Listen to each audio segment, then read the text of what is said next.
नमस्कार मेरे प्यारे श्रोताओं, कैसे हैं आप सब। उम्मीद है सब भले चंगे और मजे में होंगे। आज मैं आपके लिए एक बड़ी ही मजेदार कहानी लेकर आई हूँ, जिसमें दोस्ती, थोड़ी नादानी और किस्मत के अजब गजब खेल है। ये कहानी दो दोस्तों की है जो निकले तो थे दुल्हन देखने, पर पहुंच गए कहीं और फिर जो हुआ वो सुनकर आप अपनी हंसी नहीं रोक पाएंगे। और कहानी यही खत्म नहीं होती, उनके बेटों ने तो उनसे भी 2 कदम आगे का कारनामा कर दिखाया।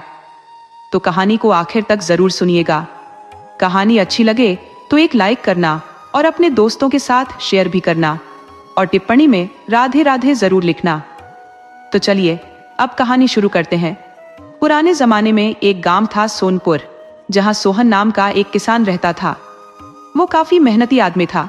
उसके पास बस थोड़ी सी जमीन थी, मगर उस थोड़ी सी जमीन से इतनी कमाई कर लेता कि ज्यादा जमीन वाले भी देखते रह जाते। अपने परिश्रम से वह खेत से सोना पैदा कर देता था। ये गुण उसने अपनी माँ से सीखा था। उसके पिता तो बहुत बड़े आलसी थे, मगर माँ गजब की मेहनती थी। वह दिन रात खेत में मेहनत किया करती और घर की बिगड़ी हालत को संभाल कर रखती थी।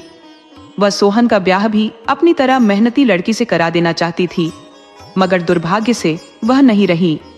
उनके मरने के कुछ दिन बाद सोहन के पिता भी नहीं रहे थे, तो सोहन घर में अकेला रह गया था। हालांकि जवान था, माँ ने उसे बहुत गुण सिखाए थे, तो वह गुण उसके काम आ रहे थे। जिंदगी में उसे अपनी माँ की कमी पिता से ज्यादा खल रही थी।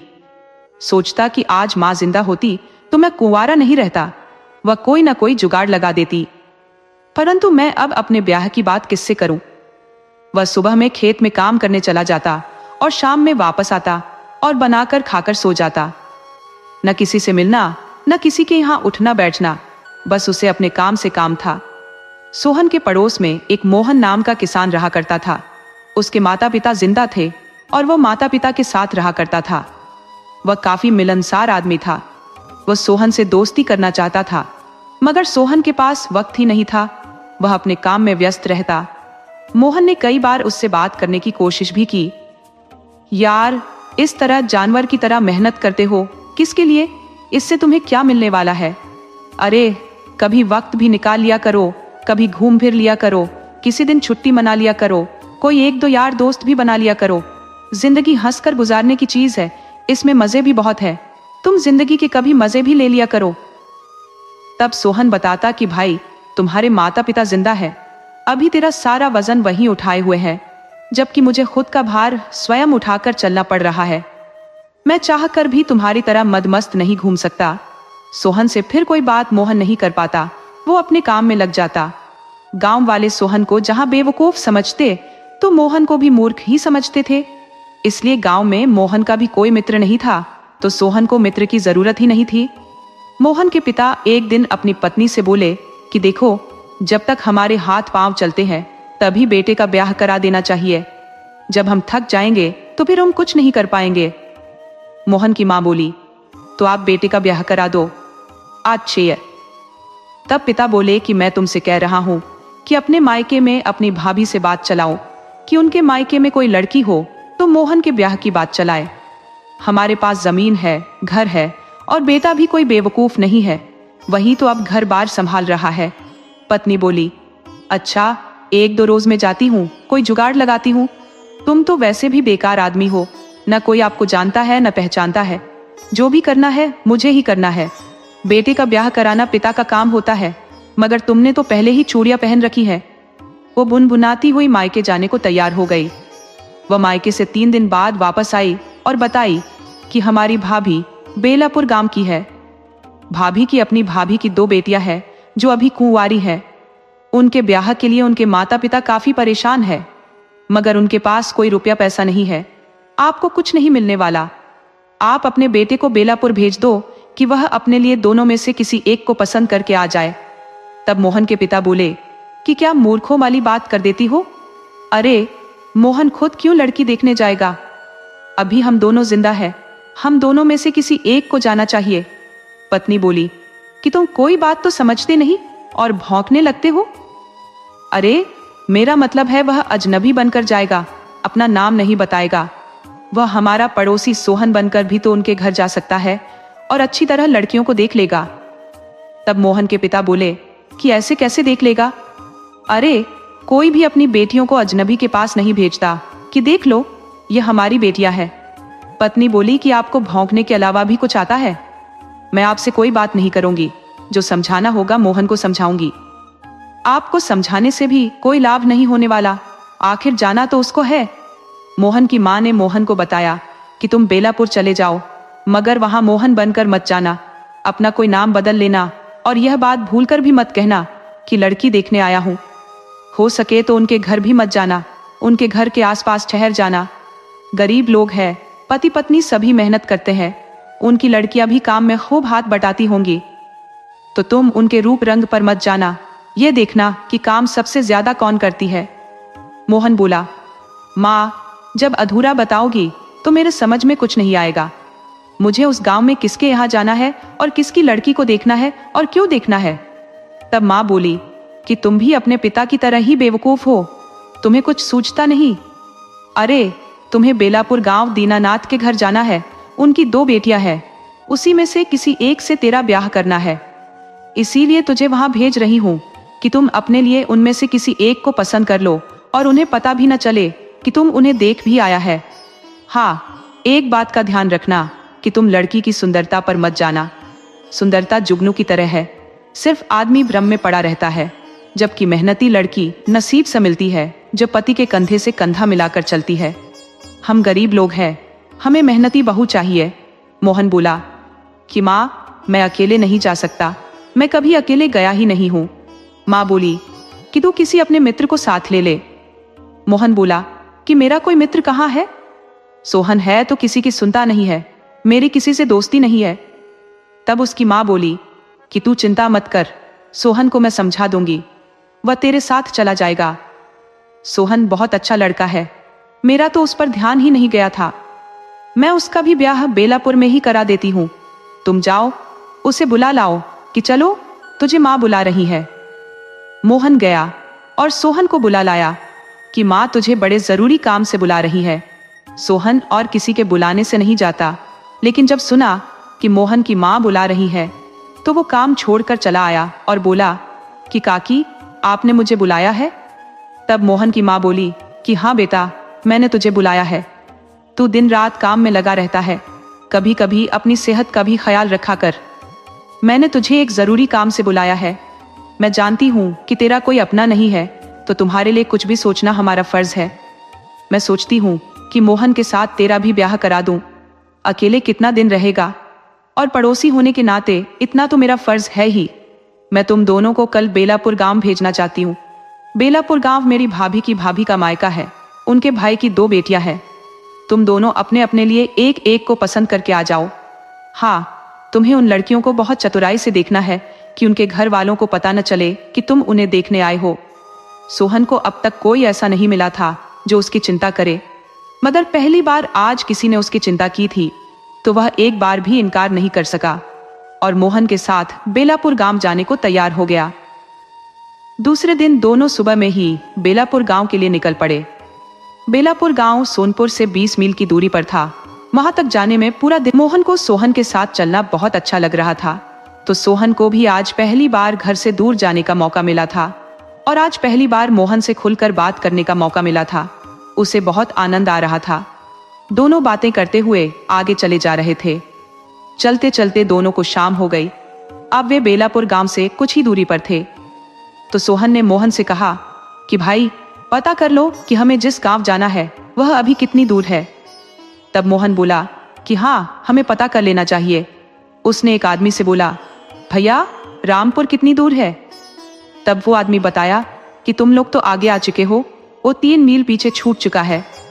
दोनों बातें करने में इतना खो गए थे कि गांव का नाम ही भूल गए थे। बेलापुर के बदले उन्हें रामपुर याद आ गया था। सोहन ने गांव के नाम पर ध्यान ही नहीं दिया था। उसे तो यही ख्याल था कि जब मोहन साथ है तो उसे सब पता होगा, उसकी रिश्तेदारी है तो उस गांव आया गया होगा, उसे गांव का घर भी याद होगा। मगर जब उस आदमी ने बताया कि रामपुर 3 मील पीछे छूट गया है, तब मोहन से बोला कि भाई, तुम बातों में इतना लग गए कि गांव छोड़कर इतना आगे चले आए, अब चलो पीछे चलते हैं। मोहन बोला कि मुझे बहुत थकावट हो गई है, अभी थोड़ा बैठकर आराम कर लेते हैं, उसके बाद पीछे चलते हैं। सोहन बोला, अरे यार, शाम हो गई है, बैठकर आराम करने लगेंगे तो रात हो जाएगी। तब मोहन बोला कि कुछ भी हो, पहले हमें आराम कर लेना चाहिए। थक तो सोहन भी गया था, तो दोनों बैठकर एक पेड़ के पास आराम करने लगे थे। जब सूरज ढलने लगा तो सोहन बोला कि भाई मोहन, हम इसी तरह बैठे रहे तो मुश्किल में पड़ जाएंगे। किसी भी नए गांव में दिन के उजाले में ही जाना चाहिए, वरना रात के वक्त घर ढूंढने में काफी परेशानी होने लगती है। चलो जल्दी से हम उस गांव में चलते हैं। दोनों वहां से उठकर पीछे रामपुर गांव के लिए चल दिए। उस गांव तक जाने में दोनों को रात हो गई। उधर उस गांव में दो लड़कियों की विदाई के लिए, उनका गौना कराने के लिए उनके पति और सगे संबंधी आए हुए थे। दोनों लड़कियां तो सगी बहनें थीं और जुड़वाम थीं, जबकि उन्हें ले जाने दो गांव से उनके पति आए थे। दोनों का ब्याह 10 साल पहले हो गया था। तब वह बच्ची थी, मगर अब सयानी हो चुकी थी। दोनों के रंग में थोड़ा अंतर था, एक गोरी थी तो एक सांवली थी। उनके पति यह मानकर चल रहे थे कि मेरी औरत गोरी है, इसलिए मुझे गोरी वाली को ले जाना है। तो दोनों ने लड़की के पिता को सुना दिया कि मैंने जब ब्याह किया था तब गोरी लड़की से किया था, इसलिए हम गोरी वाली को ले जाएंगे, इसमें आप कोई छल मत करना। तब लड़की का पिता बताया कि तुम दोनों को अपनी अपनी पत्नियों का नाम तो याद है ना, तुम्हारे साथ उस नाम वाली ही लड़की भेजी जाएगी। अब इस वक्त गाल मत बजाओ, जिसकी जो पत्नी है उसके साथ जाएगी, चाहे वो काली हो, गोरी हो, अंधी हो, लंगड़ी हो, मोटी हो, छोटी हो या बहुत खूबसूरत हो, राजकुमारी हो, जिसके नसीब में जो है वो चली जाएगी। लड़की के पिता की बात सुनकर लड़के वाले भड़क गए कि तुम्हारी बात से लगता है कि धोखाधड़ी करोगे। हम कुछ नहीं जानते, हम गोरी वाली लड़की को ही ले जाएंगे, हम बाद में क्यों, लड़की को अभी अपने कब्जे में ले लेते हैं। अब लड़की को लेकर खींचातानी होने लगी। दोनों जबरदस्ती गोरी वाली लड़की को घर में से निकाल लेना चाहते थे, तो स्थिति बिगड़ती देख लड़की के पिता ने गांव वालों का सहयोग लिया और बारातियों पर लाठी चार्ज करा दिया। लाठी की मार पड़ते ही सभी भाग गए। तब लड़की का पिता बोला कि उन लड़कों को मारना नहीं था, न भगाना था, उन्हें पकड़कर ले आओ। अब लड़कियां उनसे खुद बताएंगी कि कौन किसकी पत्नी है। गांव वाले बोले, लेकिन वह तो भाग गए। लड़की का पिता बोला कि उन्हें खदेड़कर पकड़ लाओ, साले भागने नहीं पाए। लड़की से ब्याह करना और फिर उसे छोड़ना कोई मजाक है क्या, सालों को मारपीट कर ले आओ। गांव वाले अब उन्हें खोजने के लिए गांव से बाहर खेतों में निकल गए थे कि तभी सोहन और मोहन ने गांव में प्रवेश किया। दो नौजवानों को गांव में प्रवेश करते देख गांव वाले सोचे कि साले खुद ही चले आ रहे हैं, शायद सालों को अपनी गलती का एहसास हो गया है, तभी तो चले आ रहे हैं, मगर हम इन्हें पकड़कर ले चलते हैं। गांव वालों ने दोनों को पकड़ लिया और बोले कि सालों बहुत भाग रहे थे, साले ब्याह तो करोगे मगर पत्नी को ले नहीं जाओगे, छोड़कर भाग जाओगे। मोहन बोला, अरे नहीं, हम भागेंगे काहे, हम तो ब्याह के बाद अपनी पत्नी को साथ लेकर जाएंगे। गांव वाले बोले, तो फिर भागे काहे थे। मोहन बोला, नहीं, हम भागे थोड़े ही थे, वो तो रास्ता भटक कर आगे चले गए थे। हम पहले लड़की देखेंगे, उसके बाद पसंद करेंगे, फिर ब्याह कर साथ ले जाएंगे। एक गांव वाला बोला कि मारो सालों को, अभी भी पसंद की बात करता है, जिस दिन ब्याह किया था उस दिन ख्याल नहीं था, अब ब्याह हो जाने के बाद अब पसंद जैसी कौन सी बात है। सोहन बोला कि भाई मेरी बात समझने की कोशिश करो, हम अभी अभी इस गांव में आए हैं, हमारा अभी ब्याह नहीं हुआ है। गांव वाले बोले कि साले बिना पीटे मानेंगे नहीं, मारो दोनों को। मोहन बोला कि मारोगे काहे, हम जब ब्याह को तैयार है तो इसमें मारने पीटने की कौन सी बात है। गांव वाले बोले कि हम अभी तुम्हें तुम्हारी पत्नी के हवाले करते हैं, तुम उसे सुबह साथ लेकर चले जाओगे। सोहन बोला, यह तो बहुत अच्छी बात है, हम कहाँ भाग रहे हैं, चलो हम अपनी पत्नी साथ ले जाने को तैयार हैं। गांव वाले दोनों को पकड़कर लड़की के पिता के पास ले गए और बोले कि लो, हम ले आए तुम्हारे दोनों दामाद को। ससुरे भाग रहे थे, बड़ी मुश्किल से काबू में आए हैं। तुम खुद पहचानो कि कौन किसका पति है, अब यह नखरा नहीं दिखाएंगे, अपनी अपनी पत्नी को ही साथ ले जाएंगे। लड़की का पिता बोला कि अब इनके कहने से कुछ नहीं होगा, लड़कियां खुद जानती हैं कि कौन किसका पति है। वह अभी इन्हें पकड़कर अपने अपने कमरे में ले जाए, नहीं तो हमारा माथा इतना गर्म है कि सालों की खोपड़ी तोड़ दूंगा। लड़कियां बाहर आईं और एक एक का हाथ पकड़कर घर के अंदर लेकर चली गईं। दोनों हक्का बक्का थे कि यह कहां आकर फंस गए। आए थे गुप्त रूप से लड़की देखने, मगर यहाँ वाले हमसे भी बहुत आगे निकले। सीधे विदाई का जुगाड़ कर दिया। न बैंड, न बाजा, न बाराती, न ब्याह, सीधे दुल्हन लेकर जाओ। गजब सुंदर व्यवस्था है इस गांव में। एक पर एक मुफ्त में मिल जाती तो और मजा आ जाता। ये बात सोहन सोच रहा था तो मोहन सोच रहा था कि माँ को क्या जवाब दूंगा। वो तो सिर्फ लड़की देखने की बात की थी। इधर दोनों लड़कियां एक ही शक्ल की थी, एक बस थोड़ी सी सांवली थी जो मोहन के पाले आ गई थी। सुबह होते ही लड़की के पिता ने बिना देर किए लड़कियों की विदाई कर दी तो दोनों अपनी अपनी पत्नियों के साथ घर के लिए चल पड़े। रास्ते में चलते चलते मोहन को ख्याल आया कि अरे, हमें तो बेलापुर गांव जाना था, हम भूलवश रामपुर आ गए थे। ये दोनों लड़कियां वो नहीं है जिसे माँ ने कहा था। सोहन बोला कि तुम क्या बिना मतलब की बात कर रहे हो, ये हमारी पत्नियां हैं। उसने मोहन के कान में कहा कि बेवकूफी मत करो, बड़ी भाग्य से हमें पत्नी मिली है और तुम क्यों पंगा ले रहे हो। ये जान गई कि हम इनके पति नहीं है तो मुश्किल खड़ी कर देंगी। तभी सोहन के साथ वाली लड़की, जो दोनों की बात कान लगाकर बड़ी ध्यान से सुन रही थी, बोली कि आप लोग घबराओ नहीं, हमें भी पता है कि आप दोनों हमारे पति नहीं हो, मगर आप हमारे पुराने पतियों से लाख दर्जे अच्छे हो।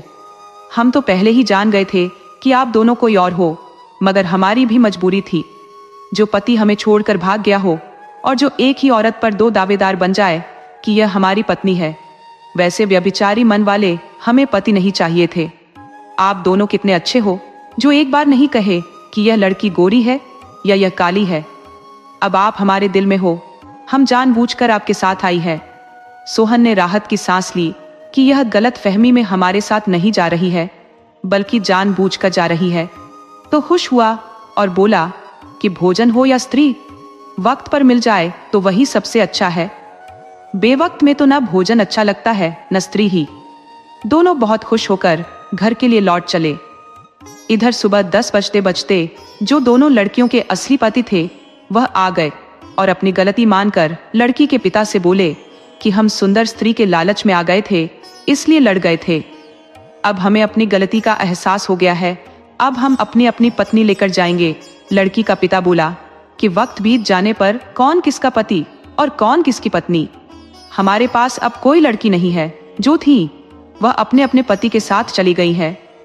लड़के बोले कि अरे, वह तो हमारी पत्नी थी, उसे कोई दूसरा कैसे ले जा सकता है। लड़की का पिता बोला कि बकवास बंद करो, वह तुम्हारी पत्नी नहीं थी, जिसकी थी वह ले गए। तुम उन्हें छोड़कर भाग गए थे, तभी साबित कर दिया था कि तुम उसके पति नहीं हो। कोई भी भला आदमी जीते जी पत्नी का साथ कैसे छोड़ सकता है, और बुरा आदमी पत्नी को पग पग पर धोखा देता है। तो मेरी बेटियां धोखा खाने वाली नहीं थी, वो खुशी खुशी अपने पति के साथ चली गई है, जो उन्हें कभी धोखा नहीं दे सकते। अब तुम लोग जाओगे या फिर लाठी का प्रयोग कराऊं? दोनों बकरे जैसा मुंह लटका कर चले गए। उधर मोहन की माँ हक्का बक्का थी कि मैंने इन्हें सिर्फ लड़की देखने को भेजा था, ये दोनों उन्हें साथ लेकर चले आए। माँ बोली कि तुम दोनों को मैं इसलिए भेजी थी कि गोपनीय तरीके से लड़की देख कर आओ, और तुम उन्हें बिना ब्याह ही लेकर चले आए। ये तुम दोनों ने क्या कर दिया? तब मोहन ने बताया कि माँ, तुम जो सोच रही हो वह बात नहीं है। हम तो उस गांव तक पहुंच भी नहीं पाए कि रास्ते में ही हमें कुछ अजीब परिस्थितियों का सामना करना पड़ा, और उसी परिस्थिति में दोनों हमें मिल गई, तो हमने इन्हें अपनी पत्नी मान लिया और साथ ले आए हैं। माँ बोली कि चलो, जो भी हुआ अच्छा हुआ, अब अपनी अपनी पत्नियों को घर में ले चलो और आगे का कार्यक्रम पूरा करो, इनसे विधिवत ब्याह करो और फिर इनके साथ आनंद से रहो। सोहन पत्नी पाकर बहुत खुश था। उसे तो अनुमान ही नहीं था कि उसका ब्याह हो जाएगा, मगर यह सब किस्मत की बात है। विधाता की लेखनी पहले लिख चुकी होती है कि किसका जोड़ा किस अवस्था में कहाँ मिलेगा, सो वो निश्चित समय पर मिल जाता है। अब वह किस तरीके से मिलेगा, यह बात तो सिर्फ भगवान को ही पता है।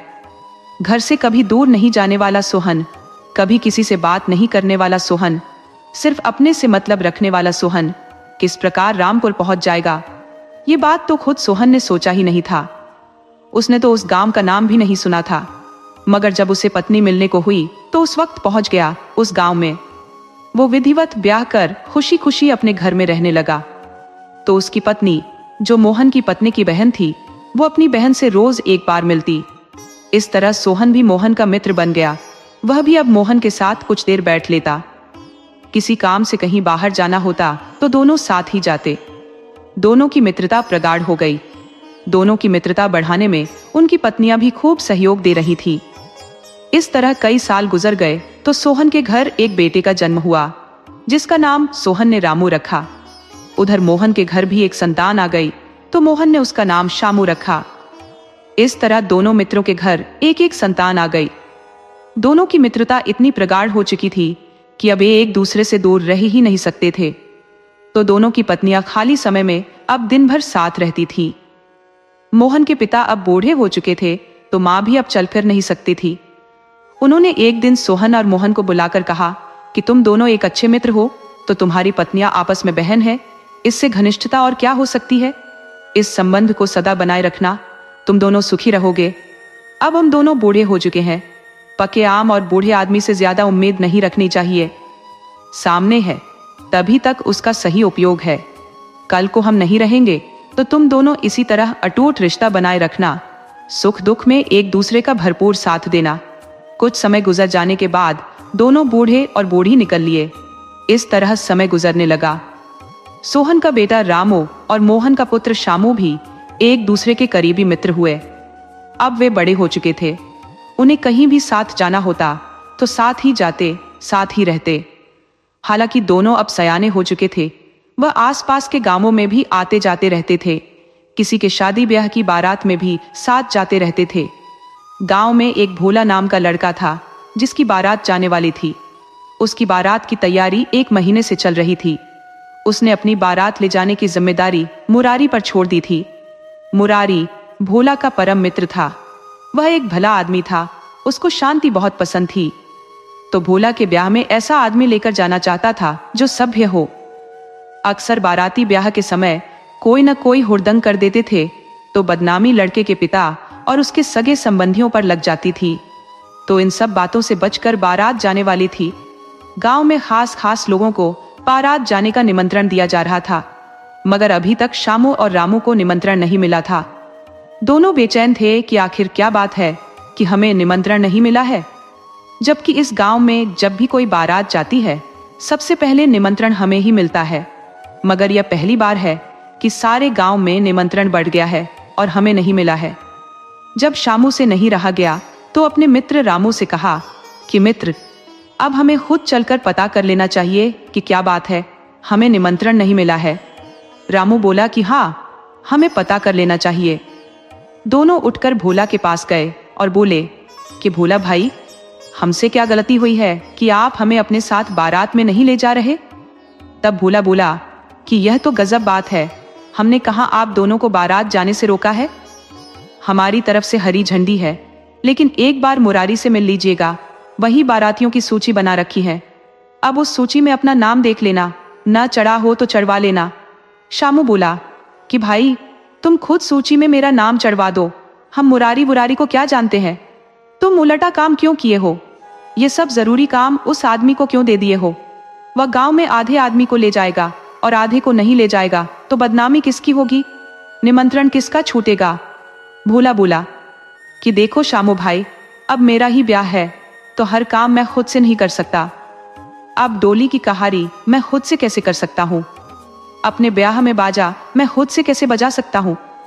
इसके लिए अलग से आदमी रखना पड़ता है, हर काम के लिए अलग अलग आदमी होता है।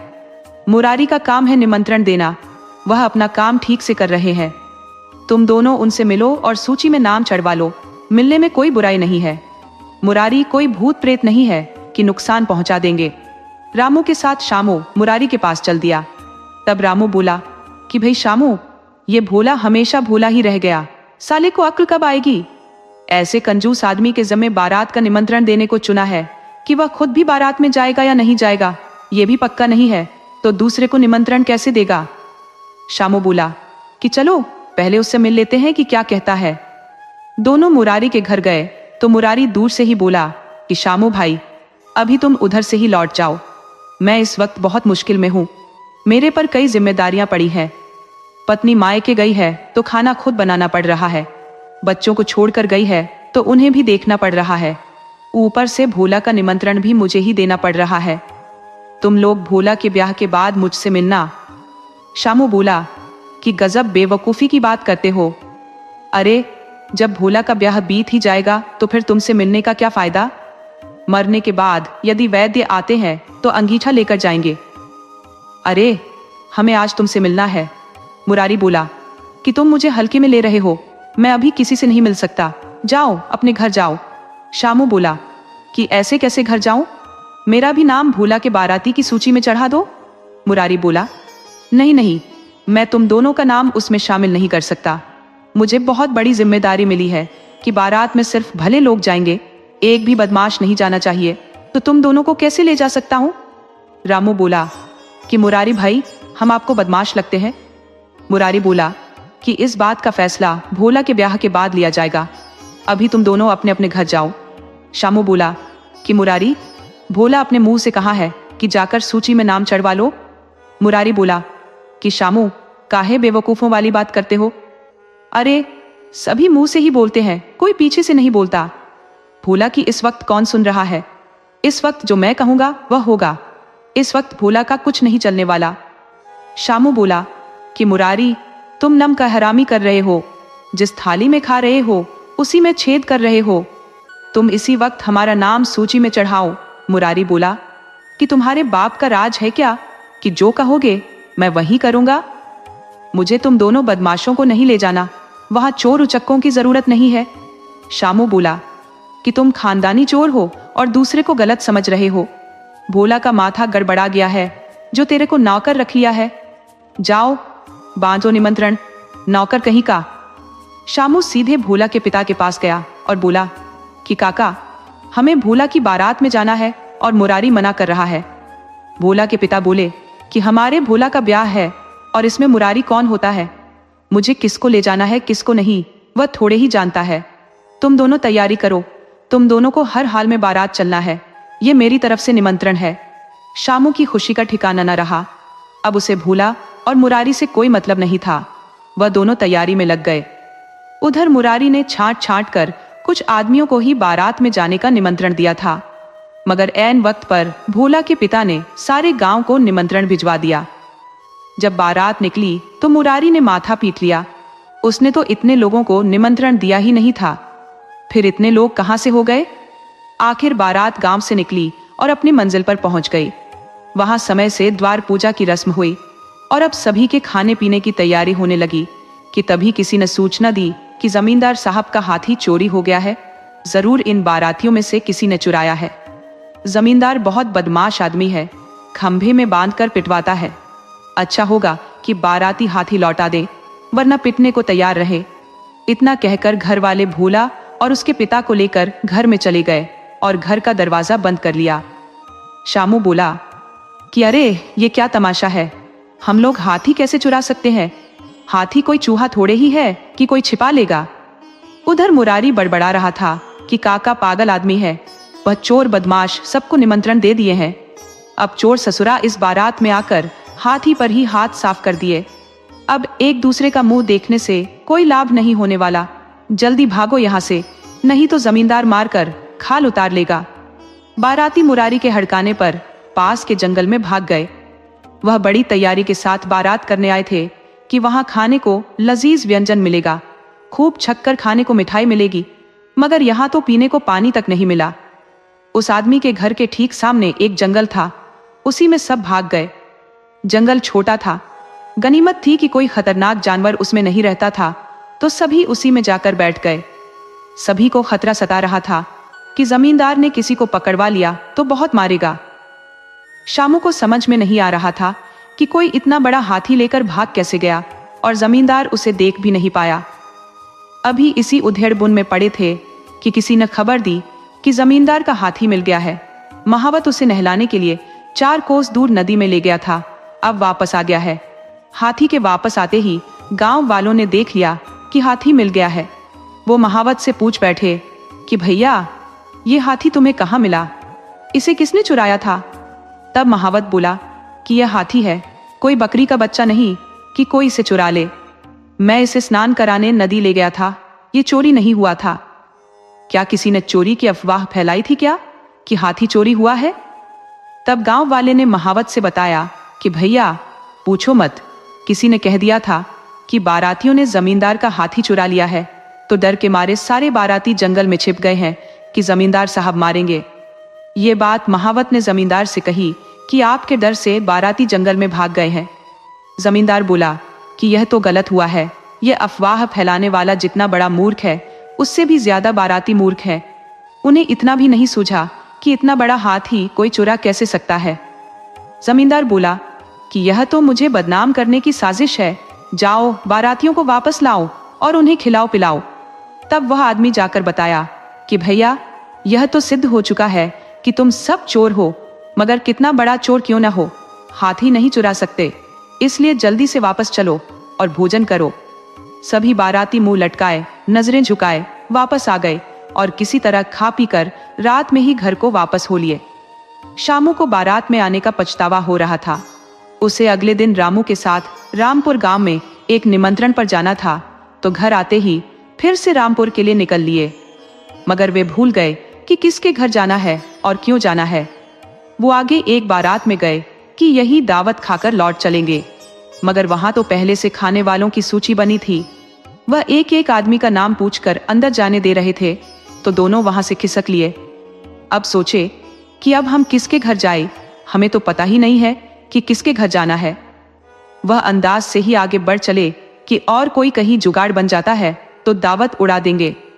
जब आगे एक गली से गुजर रहे थे कि एक आदमी ने पूछ लिया, भैया तुम ही दोनों बसंतपुर से आए हो अपने भाई के लिए लड़की देखने? तो शामू बोल पड़ा, हाँ हम बसंतपुर से आए हैं। तो वह आदमी जल्दी से दोनों को घर में ले गया और बोला कि भाई बड़ी देर कर दी, हमें तो लगा था कि तुम आओगे ही नहीं, परंतु कोई बात नहीं, देर आए दुरुस्त आए। वो आदमी दोनों को घर के अंदर ले गया और दोनों की खूब खातिरदारी की। दोनों खा पी कर आराम करने लगे। वह आदमी बोला कि तुम दोनों लड़की को सुबह में देखोगे या अभी? तब शामू बोला कि हम सुबह में देखेंगे। दोनों आराम करने लगे।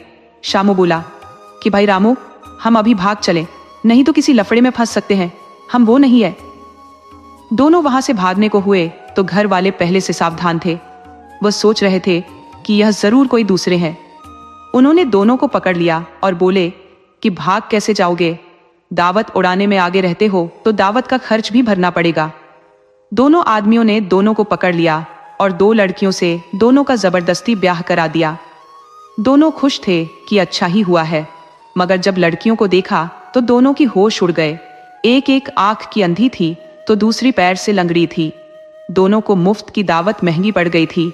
मुंह लटकाए दोनों घर आ गए। साथ में दोनों की पत्नियां भी थी। जब सोहन ने देखा तो हैरान हुआ कि यह रामू तुमने क्या कर दिया। तब दोनों ने आप बीती सुनाई तो सोहन और मोहन ने दोनों को समझाया कि तुम दोनों को अफसोस करने की जरूरत नहीं है, दोनों लड़कियां ही हैं, इन्हें सहारा देकर तुम लोगों ने अच्छा काम किया है। इस तरह दोनों खुशी खुशी रहने लगे। कहानी से सीख, जोड़िया तो ऊपर वाला ही बनाता है, इंसान तो बस बहाना होता है। कभी कभी गलत रास्ते भी सही मंजिल तक पहुंचा देते हैं। किस्मत के खेल को खुशी खुशी स्वीकार कर लेना ही सबसे बड़ी समझदारी है। अगर आपको हमारी कहानी अच्छी लगी हो तो हमारे चैनल को सब्सक्राइब करें, लाइक करें और कमेंट बॉक्स में राधे राधे जरूर लिखें।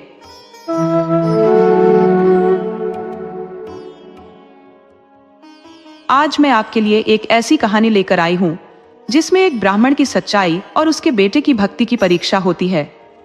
यह कहानी हमें सिखाती है कि कैसे कुछ लोग ईर्ष्या में जलकर किसी भले इंसान को बर्बाद करने की कोशिश करते हैं, लेकिन कर्म का पहिया जब घूमता है तो सबको अपने किए का फल भोगना ही पड़ता है।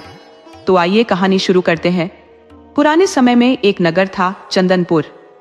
उस नगर के पास ही एक गांव था, रामपुर, जहां दीनानाथ नाम का एक गरीब ब्राह्मण रहता था। ब्राह्मण अकेले ही रहता था। उसकी न कोई यजमानी थी, न कोई दूसरा आय का जरिया, तो भिक्षा मांगकर ही उसका काम चल जाता था। नगर पास था तो वहां सेठ साहूकारों के यहाँ रोज कोई न कोई धार्मिक आयोजन हुआ करता था, तो वे ब्राह्मणों को भोजन और वस्त्र दे दिया करते थे। दीनानाथ अक्सर नगर में चले जाते थे और भोजन के साथ दान दक्षिणा और वस्त्र मुफ्त में पा जाते थे। इस तरह से उनका दिन गुजर रहा था। वह अविवाहित थे, ब्याह के बारे में तो उन्होंने सोचा ही नहीं था। वह जानते भी थे कि उनकी कोई पक्की कमाई का जरिया नहीं है। अगर उनकी अपनी एक छोटी सी यजमानी भी होती तो वह भी अपना घर बसा लेते, मगर उनका तो अपना कोई अच्छा सा घर भी नहीं था। एक झोपड़ी थी, वह भी बिना दरवाजे की।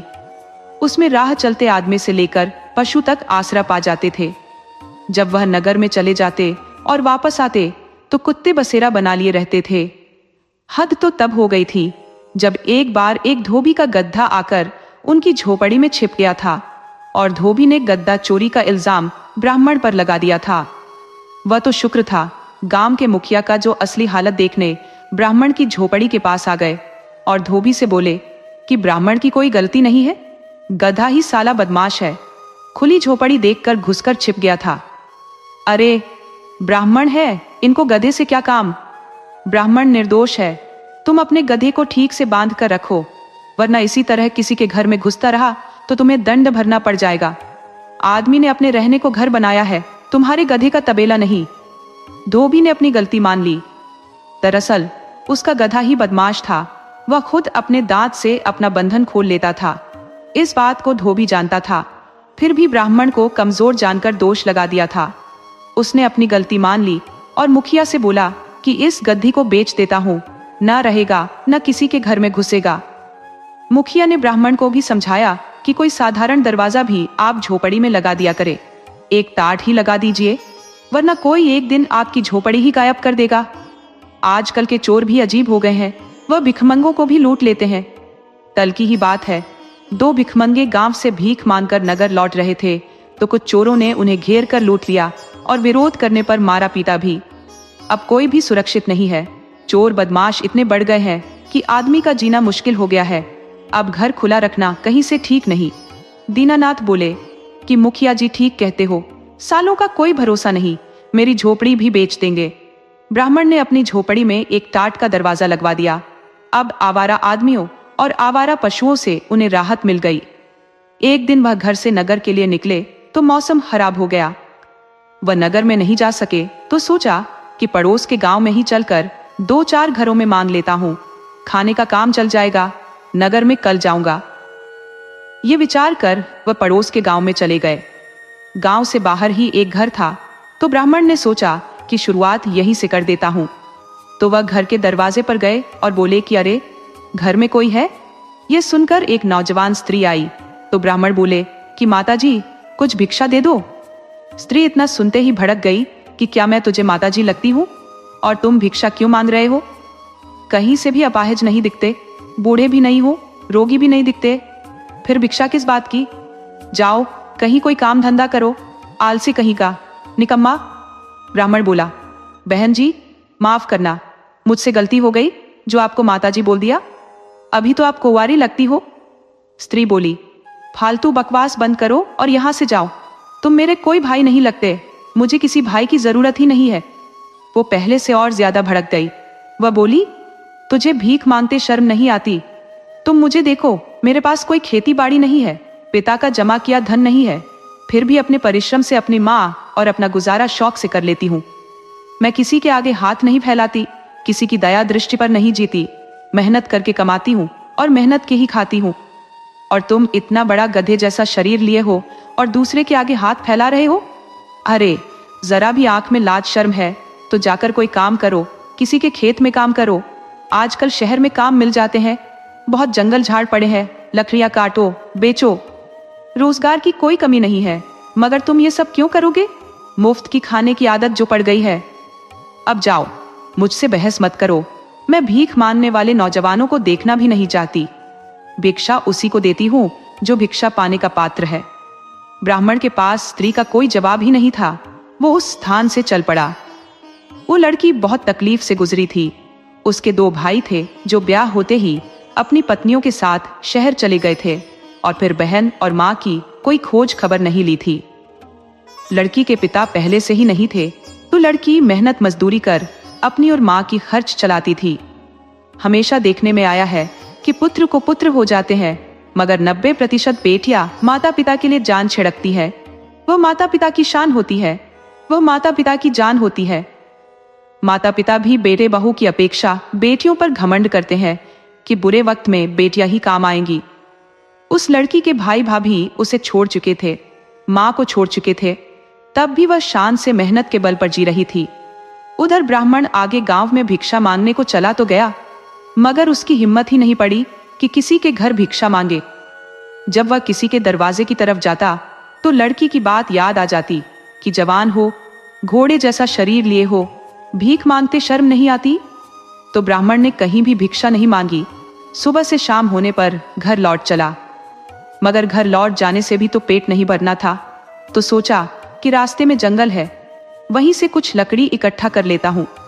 उसके पास कुल्हाड़ी तो थी नहीं, तो कुछ सूखी लकड़ियां इकट्ठी की और घर की तरफ चल दिया कि तभी वह लड़की कहीं से काम करके वापस लौट रही थी। उसने देखा कि जिस ब्राह्मण को झिड़की लगाई थी वह तो लकड़ी लिए आ रहा है। उसके दांत का असर इतना होगा उसने तो सोची भी नहीं थी। वो पास आई तो बोली कि जरा रुकना, ये लकड़ी बेचोगे? ब्राह्मण ने हाँ में सिर हिलाया तो लड़की ने एक आने में लकड़ी खरीद ली। ब्राह्मण एक आना लेकर घर आ गया। उस जमाने में एक आने की कीमत कम नहीं थी। एक आने में आदमी भरपेट भोजन खरीद सकता था। तो ब्राह्मण घर ना आकर पहले बाजार गया। रास्ते में ही बाजार था, वहां भोजन सामग्री मिल जाती थी। तो एक ढाबा भी था जिसमें लिट्टी और चोखा खिलाया करते थे। ब्राह्मण ने एक आने में भरपेट भोजन खाया। उसे आज भोजन में बहुत आनंद आया। मेहनत की कमाई का आनंद ही कुछ और होता है। ब्राह्मण ने सोच लिया कि भूल से भी अब भिक्षा नहीं मांगेगा। वो फिर से उसी गांव की तरफ निकल गया। उस गांव के पास बहुत जंगल था। तो दूसरे दिन भी कुछ लकड़ी इकट्ठा की और घर की तरफ चल पड़ा। सोचा कि रोज तो वह लड़की मिलेगी नहीं, और मिल भी गई तो लकड़ी खरीदेगी नहीं, तो चलकर बाजार में बेच देता हूँ। वो बाजार वाले गांव में गया तो एक आदमी मिल गया और बोला कि ब्राह्मण, तुम ये क्या काम शुरू कर दिए हो? इन लकड़ियों का क्या करोगे? तब ब्राह्मण ने बताया कि इन्हें बेचना है। तो वह आदमी बोला कि आप जिस तरह की लकड़ी लिए हो वैसी लकड़ी होती तो बहुत अच्छी है, मगर बाजार में इसे कोई नहीं खरीदता। इस लकड़ी का कोई आपको एक पैसा भी नहीं देगा। आप इस लकड़ी को मुझे दे दो, बदले में मेरे घर चलकर भोजन पालो। ब्राह्मण ने स्वीकार कर लिया। इस तरह ब्राह्मण रोज किसी न किसी के दरवाजे लकड़ी लेकर पहुंच जाता, तो कोई भी आदमी लकड़ी के बदले भोजन दे देता। एक दिन वह जा रहा था लकड़ी लेकर कि वो लड़की मिल गई। बोली कि आप जरा ठहरो, मुझे आज ही पता चला है कि आप ब्राह्मण हो और मेरे कह देने से लकड़ी बेचने लगे हो। अगर मेरे कहने से ऐसा करते हो तो आप मुझे माफ करो। मैंने अनजाने में बिना सोचे समझे आपको बहुत ज्यादा बोल दिया था, और मेरी बात के असर से बदल गए हो, तो आप एक बार और बदल जाओ और अपना पुराना काम ही करो। ब्राह्मण बोला, नहीं, अब मैं इस काम को नहीं छोड़ सकता। मुझे इस काम में बहुत आनंद आ रहा है। मैंने अब मुफ्त में खाना छोड़ दिया है और तुम तो मेरी गुरु बन गई हो। लड़की बोली कि आप नहीं समझते कि मेरी कितनी बुराई हो रही है। लोग कहते हैं कि लड़की ने ब्राह्मण को लकड़हारा बना दिया है। आप नहीं समझ सकते कि मेरी प्रशंसा में भी लोग बुराई कर रहे हैं। आप ब्राह्मण हो तो ये काम छोड़कर पूजा पाठ कर लिया करो, कथा सुना दिया करो। आप कोई यजमानी पकड़ लो, किसी मंदिर का पुजारी बन जाओ, साधु संत का साथ पकड़ लो, मगर यह लकड़ी वाला काम छोड़ दो। ब्राह्मण बोला कि देखिए, चोरी और बदमाशी को छोड़कर कोई भी काम बुरा नहीं होता। मैं इस काम से बहुत खुश हूँ। लड़की बोली कि मैं समझ रही हूँ कि आप कुछ भी बुरा नहीं कर रहे, मगर मेरा नाम जुड़ जाने से मुझे परेशानी हो रही है। आप इस काम को छोड़ दो या फिर किसी दूसरी जगह जाकर यह काम करो। मुझे समझ नहीं आता कि आपने मेरे गांव को ही इस काम के लिए क्यों चुना है। वह ब्राह्मण से बोली कि यह लकड़ी आज मुझे दे दो और मेरे घर चलकर भोजन खा लो। मैं चलकर ताज़ा खाना बना देती हूँ। क्या है कि आज मुझे काम के पैसे नहीं मिले हैं, मगर मेरी बात कान खोलकर सुन लो कि फिर इस गांव में लकड़ी लेकर नहीं आओगे। ब्राह्मण लकड़ी लेकर लड़की के घर चला गया। उधर लड़की ब्राह्मण के लिए घर में भोजन बनाने चली गई। लड़की की माँ ब्राह्मण से बोली कि आप देखने से ब्राह्मण लगते हो। अरे तुम तो वही हो किसे 6 महीने पहले मेरी बसंती ने आपको झिड़की लगाकर भगा दिया था। मगर आप उसकी बात का बुरा मत मानना, जो मन में आता है बोल देती है, मगर है दिल की साफ। आप ब्राह्मण हो, मेरा एक काम कर दो, किसी गरीब के घर इसका ब्याह सेट करा दो। मेरे पास देने को कुछ नहीं है। सोचती हूँ कि किसी गरीब के साथ भी रही तो मेहनत कर जीवन बसर कर लेगी। आपके जानकारी में कोई हो तो बताना। जब उसकी माँ बाहर बात कर रही थी तो घर के अंदर से लड़की सब बात सुन रही थी। बोली कि माँ, मुझे सब बात सुनाई पड़ रही है, तुम फालतू की बात मत किया करो, तेरे जीते जी मैं तुझे छोड़कर कहीं नहीं जाने वाली। माँ बोली कि तू मेरी खातिर अपनी जिंदगी नहीं खराब कर सकती, और मैं ब्याह के बाद तेरा साथ कहाँ छोड़ने वाली हूँ। तू जहाँ रहेगी वहीं मेरा जुगाड़ हो जाएगा। अरे, मैं जानती हूँ कि कोई राजा तुझे ब्याह कर नहीं ले जाने वाला, कोई असहाय गरीब ही होगा तो वह हमारे साथ रह लेगा। ये ब्राह्मण हमारे लिए जरूर कोई बंदोबस्त कर देंगे। लड़की खाना लेकर आई और ब्राह्मण को खिला दिया। वह ब्राह्मण को विदा करते वक्त बोली कि आप माँ की बातों में मत आना, मुझे अभी ब्याह की कोई जल्दी नहीं है, मुझे किसी के बंधन में नहीं रहना है। ब्राह्मण वहां से घर के लिए चल दिए, मगर रास्ते में सोचते रहे कि लड़की कितनी अच्छी है, मगर मेरा नसीब कहाँ कि उससे ब्याह कर लूं, और फिर मैं दरिद्र आदमी अपना पेट भी नहीं भर पाता हूं। क्योंकि लड़की ने पहले ही मना कर दिया था कि माँ की बात पर ध्यान मत देना, तो वह ध्यान नहीं दिए। लड़की ने यह भी मना कर दिया था कि लकड़ी बेचने का काम मत करना, मेरी बदनामी हो रही है, लोग मेरी प्रशंसा तो खूब कर रहे हैं, मगर उस प्रशंसा में भी मेरी बदनामी छुपी है। अब क्या बदनामी थी वह लड़की ही समझ सकती थी, ब्राह्मण के पल्ले कुछ नहीं पड़ा। अब सोच लिए कि मैं कल से लकड़ी काटने बेचने नहीं जाऊंगा, मैंने मुफ्तखोरी एक बार छोड़ दी है तो दोबारा उसे नहीं कर सकता, किसी के आगे हाथ फैलाने का सवाल ही नहीं उठता। ब्राह्मण दूसरे दिन घर से निकलकर नगर के लिए चल पड़े कि किसी सेठ के यहाँ कथा या उत्सव में भोजन पाने में कोई बुराई नहीं है। हाँ, यदि वह अपनी इच्छा से बुला ले जाए तब। तो ब्राह्मण ने सोच लिया कि वह नगर में ही जो कुछ करना होगा करेगा। नगर जाने के लिए ब्राह्मण ने आज एक दूसरा रास्ता पकड़ लिया था, जो एक छोटे जंगल से होकर गुजरता था। उस रास्ते से ब्राह्मण कभी नहीं गए थे। उन्हें वह जंगल बड़ा सुंदर लगा तो उसमें इधर उधर घूमने लगे।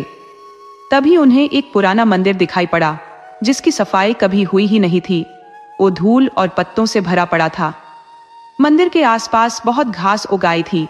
देखने से मंदिर खंडहर प्रतीत होता था, मगर मंदिर बिल्कुल ठीक हालत में था, बस उसकी सफाई की जरूरत थी। मगर सफाई भी एक दिन में एक आदमी के बस की बात नहीं थी। एक आदमी करीब 1 महीना मेहनत करता, तब जाकर मंदिर साफ हो पाता। तो ब्राह्मण ने ठान लिया कि मैं अब कहीं नहीं जाऊंगा, इस मंदिर की सफाई करूंगा।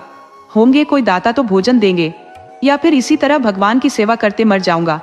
ब्राह्मण ने उस मंदिर की सफाई शुरू कर दी। कोई 2 घंटे तक सफाई करते रहे तो उन्हें पता चला कि यहाँ तो एक कुआं भी है, जो मंदिर के ठीक पीछे है। वह बिल्कुल सही अवस्था में है। जंगल में चरवाहे उसी कुएं से पानी पीते हैं, उसे साफ करके भी रखे हैं। ब्राह्मण को प्यास लग गई थी, तो एक चरवाही ने ही ब्राह्मण को बताया कि पंडित जी, जरा आराम कर लो, पानी पी लो, भोजन नहीं किया है तो हमारे पास भोजन है, उसी में से आधा आधा खा लेते हैं। ब्राह्मण बोले कि भाई, इस तरह तो आप आधे भूखे रह जाओगे। तब चरवाहा बोला कि पंडित जी, आप तो पूरे भूखे रह जाओगे, हम आधा आधा ही पा लेते हैं। अभी बात कर ही रहे थे कि 3-4 चरवाहे और आ गए। वह बोले कि हम सब मिल बांट कर खा लेंगे तो कोई भूखा नहीं रहेगा। इस तरह सभी ने मिल बांट कर भोजन खा लिया, कोई भूखा भी नहीं रहा। ब्राह्मण ने बताया कि यजमान, आप लोगों के जंगल में इतना सुंदर मंदिर है कि यदि सफाई करके इसमें पूजा की जाए तो इस जंगल की तकदीर बदल सकती है। आप सब मेरे साथ थोड़ी मेहनत कर पुण्य के भागीदार बन सकते हैं। चरवाहे बोले कि अब हाथ से तो मंदिर की सफाई नहीं हो सकती, इसमें इतना कचरा जमा हो गया है कि फावड़ा और टोकरी घर से लाना पड़ेगा। हम लोग अपने गांव से और लड़कों को लेकर आएंगे और कल ही मंदिर की पूरी सफाई करा देंगे। इस तरह 2 दिन में ही ब्राह्मण ने चरवाहों की मदद से पूरा मंदिर साफ करा दिया। जंगल के रास्ते से गुजर रहे एक सेठ ने मंदिर की रंगाई पुताई का खर्चा दे दिया तथा बोला कि मैं इस मंदिर में पूजा करने वाले को भोजन और वस्त्र का प्रबंध पूरे साल के लिए करा दूंगा। ये सिलसिला मेरे जिंदा रहने तक चलेगा। अब आगे मेरे बेटे क्या करेंगे, इसकी गारंटी मैं नहीं ले सकता। ब्राह्मण बोले कि यजमान, अब आगे की कौन सोचता है। हाँ, वर्तमान में खुश रह ले, यही बहुत है। आगे सब भगवान है, उनके शरण में जाने वाला कभी भूखा नहीं मरा है। इस तरह ब्राह्मण अब मंदिर में ही रहने लगे तथा नगर सेठ ने उनके लिए भोजन और वस्त्र का प्रबंध करा दिया। मंदिर के पास ब्राह्मण ने एक मिट्टी का घर भी बना लिया, क्योंकि वह रात को मंदिर में ही सो नहीं सकते थे। जब घर बनकर तैयार हो गया तब तब ब्राह्मण ने मन में विचार किया कि अब मेरी स्थिति सामान्य हो गई है, मैं चाहूं तो अपना ब्याह भी कर सकता हूं। ब्राह्मण को यहाँ आए 6 महीने हो गए थे, मगर वह उस लड़की को नहीं भूल पाए थे। उसी के बताए अनुसार तो वह यहाँ तक पहुंच पाए थे। तो ब्राह्मण ने विचार किया कि बेशक मेरा उससे ब्याह नहीं हो पाएगा, मगर एक बार उससे मिलने में कोई बुराई नहीं है। ये विचार कर एक दिन शाम के वक्त उस लड़की के घर जाने के लिए निकल गए। वहां तक जाने में उन्हें काफी रात हो गई। उस लड़की के घर तक गए तो वहां सन्नाटा पसरा था। ब्राह्मण ने दरवाजे पर दस्तक दी तो दरवाजा तो नहीं खुला, मगर उस लड़की ने एक झरोखे से झांका। उसने देख लिया कि यह तो वही ब्राह्मण है जिसे वह अक्सर याद करती है। वह दरवाजे पर आई और दरवाजा खोलकर ब्राह्मण को घर के अंदर बुला ली। फिर बताई कि मेरे ऊपर दुखों का पहाड़ टूट पड़ा है। पिछले महीने मेरी माँ गुजर गई। उन्हें किसी विषैले जंतु ने काट लिया था। उन्होंने मुझसे नहीं बताया था तो मर गई। मैंने अपने भाई और भाभी को भी खबर भिजवाई, मगर वे नहीं आए। मैं बहुत मुश्किल में आ गई हूँ। आप जानते हो कि हर गांव में मनचले होते हैं। वह अकेली लड़की पर बुरी नजर रखते हैं। इस गांव में भी 3-4 लफंगे हैं जो अक्सर मुझे घूरते रहते हैं। उनके डर से सहमी रहती हूँ। जब माँ थी तो मुझ में इतनी ताकत थी कि अकेले 10 से भिड़ सकती थी, मगर अब मुझ में वह साहस नहीं रहा। अब तो मेरा कोई सहारा भी नहीं है। मैं लड़की हूँ, खुद से अपनी ब्याह की बात भी नहीं कर सकती। मैं अब किससे मदद लूं? जब मेरे भाई ही मेरे नहीं हुए तो अब किस पर भरोसा करूं? ब्राह्मण बोले कि थोड़ा धीरज रखो, इंसान ही इंसान के काम आता है। अगर बुरा न मानो तो मैं तुम्हारा हाथ थामने को तैयार हूं। मैं इस वक्त एक मंदिर में पुजारी हूं। ये सब तुम्हारे कहे अनुसार ही हुआ है। इतने दिनों तक मैं इसी कारण इधर नहीं आ सका था, मगर तुम्हें रोज याद करता था। लड़की बोली कि मैं आपको एक पल के लिए नहीं भूल पाई हूं। जब माँ ने आपसे किसी लड़के को देखने की बात की थी तभी मैंने आपको मना कर दिया था। शायद आप उस वक्त समझ नहीं पाए थे कि क्यों मना किया था। मैं आपसे प्यार करने लगी थी, मगर आप इतने निष्ठुर निकले कि आने में 6 महीने लगा दिए। इतने दिन मेरे कैसे गुजरे हैं, मैं उसे आपको कैसे दिखाऊं? लड़की बोली कि आप थक गए होंगे, आराम करिए और ये बताइए कि आपको किसी ने मेरे घर की तरफ आते तो नहीं देखा है ना? ब्राह्मण बोला, देखा तो नहीं है, मगर ये दावा भी नहीं कर सकता कि किसी ने नहीं देखा है, और किसी ने देखा होगा तो बड़ा बुरा हो जाएगा। लड़की बोली, जब आप ब्याह को राजी हो तो कुछ नहीं होगा। आप अभी मेरे माथे पर सिंदूर लगा दो और भगवान को साक्षी मानकर ब्याह कर लो। फिर आप मेरे घर के अंदर नहीं, बाहर बैठक में सो जाओ जिसमें मेरी माँ सोया करती थी।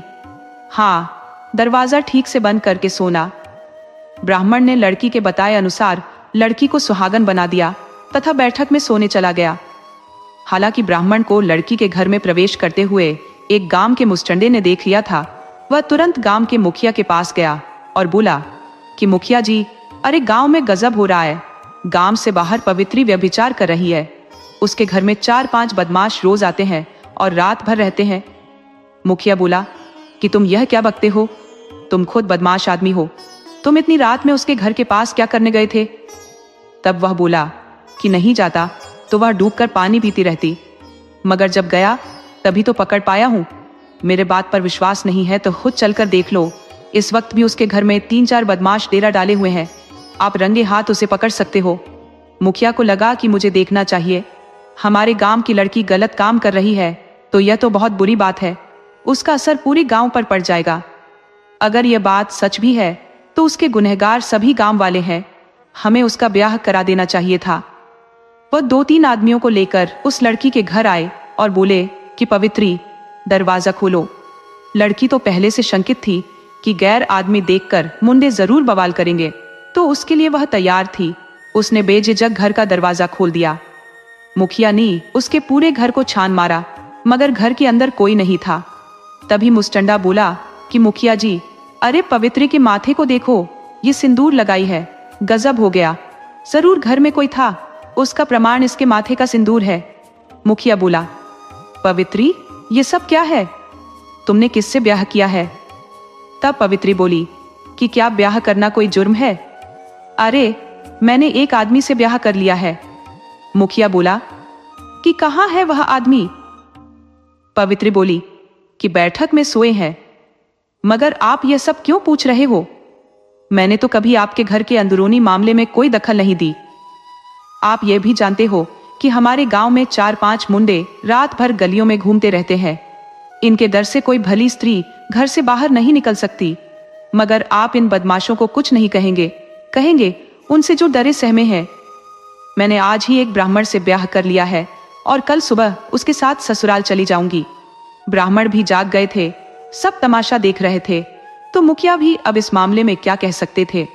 उन्हें तो इस बात से एतराज था कि बिना ब्याह के पवित्र कैसे किसी को अपने घर में रख सकती है, मगर जब ब्याह कर ली है तो उसे पति के साथ रहने से कौन रोक सकता है।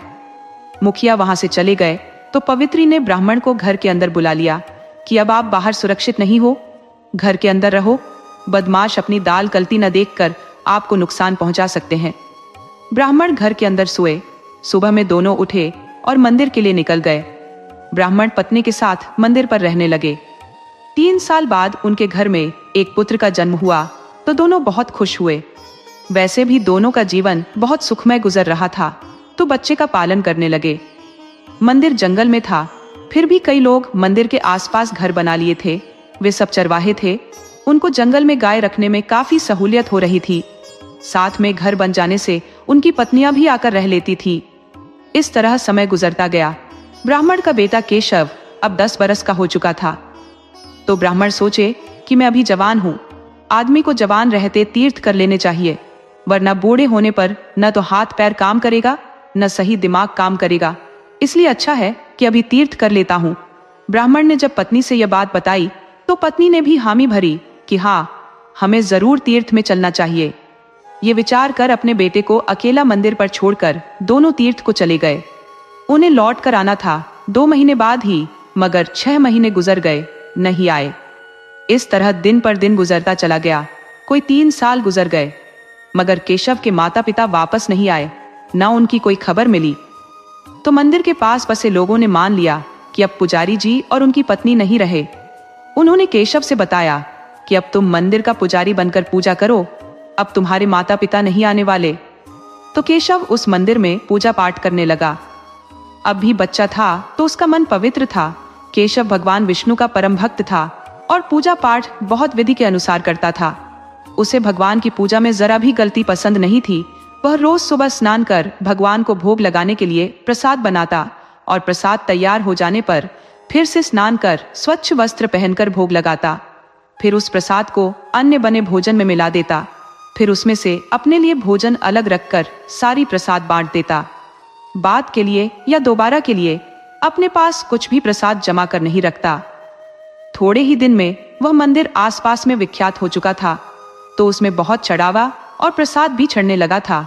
तो केशव सभी प्रसाद बांट देता। अब अगर कोई साधु संत बाद में पधारते तो उन्हें आटा, आलू, नमक और लकड़ी दे देता कि बनाओ और खाओ। वह खुद दिन भर भगवान का भजन करता रहता। भजन कीर्तन उसके मुंह से तब तक चलते रहते जब तक कि वह सो नहीं जाता। ऐसा करते करते उसको 12 साल बीत गए। वह कभी किसी से कोई फालतू बात नहीं करता था। उसकी भक्ति में इतनी शक्ति आ गई कि जो कुछ जुबान से बोल देता वह निश्चित है कि होकर रहता। अगर वर्षा नहीं होती तो दूर दूर से किसान पुजारी से आग्रह करने आते कि कृपा करो पानी बरसा दो। पुजारी बोलता कि भाई, मैं कोई भगवान थोड़े ही हूँ जो वर्षा करा दूंगा। तब किसान कहते कि आप एक बार सच्चे मन से कह दो तो वर्षा हो जाएगी।